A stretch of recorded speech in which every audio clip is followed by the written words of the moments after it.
मेरी अंतिम इच्छा है मेरी पुत्री को ऐसा पति मिले जो देवताओं से भी तेज हो।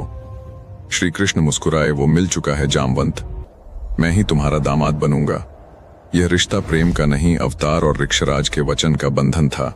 और अब आता है वो रहस्य जो किसी टीवी शो ने कभी नहीं बताया। जामवंत मरे नहीं, उनकी मृत्यु का वरदान ही नहीं था। कहा जाता है आज भी हिमालय की एक गुफा में एक विशाल अडिग छाया बैठी है, आंखें आग जैसी, शरीर पर्वत जैसा। कई साधु कहते हैं वो छाया कोई साधारण नहीं, वो जामवंत हैं, 3 युगों के प्रहरी जो अगले अवतार कल्कि का इंतजार कर रहे हैं। जामवंत सिर्फ रामायण का योद्धा नहीं था, वह समय का रक्षक था, वचन का संरक्षक था, और शायद आज भी जीवित है। नंबर 3 पर है वानराज बाली।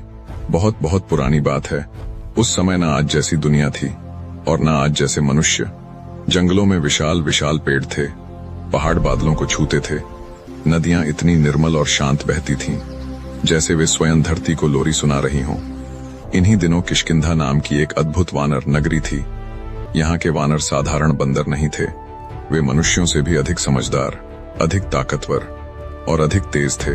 और इस नगरी का राजा था वानरराज बाली। बाली बचपन से विलक्षण प्रतिभा का धनी था। उसके शरीर में इतनी शक्ति थी कि बड़ा से बड़ा योद्धा भी उसके सामने टिक नहीं सकता था। कहते हैं उसे ब्रह्मा जी से वरदान मिला था जिससे युद्ध के समय सामने वाले योद्धा की आधी शक्ति उसी क्षण बाली में आ जाती थी। इसलिए बाली से लड़ना लगभग असंभव था। हर युद्ध उसे और भी शक्तिशाली बना देता था। किष्किंधा की प्रजा बाली को देवतुल्य मानती थी। वह न्यायप्रिय था, लेकिन उसकी अपार शक्ति उसके मन में थोड़ा बहुत अहंकार भी जगाती थी। यही समय था जब लंका का राजा रावण अपने सामर्थ्य के नशे में डूबा हुआ था। रावण दुनिया जीतना चाहता था। उसके 10 सिर थे, ज्ञान भी और शक्ति भी, पर अहंकार सबसे बड़ा। जब उसे पता चला कि किष्किंधा में कोई उससे भी शक्तिशाली है तो उसका अहंकार जल उठा। उसने तय किया कि वह बाली से आमना सामना करेगा। रावण हवा की गति से किष्किंधा पहुंचा। उसने बाली को ललकारा। बाली मुस्कुराया। उसे रावण की चुनौती में शक्ति से ज्यादा अहंकार दिखाई दिया।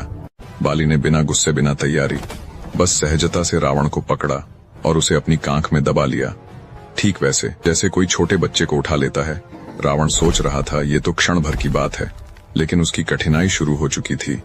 दिन बीत गए, रातें बीत गईं, ऋतु बदल गई और पूरे 6 महीने तक रावण बाली की कांख में दबा रहा। न वह निकल पाया, न बाली ने छोड़ा।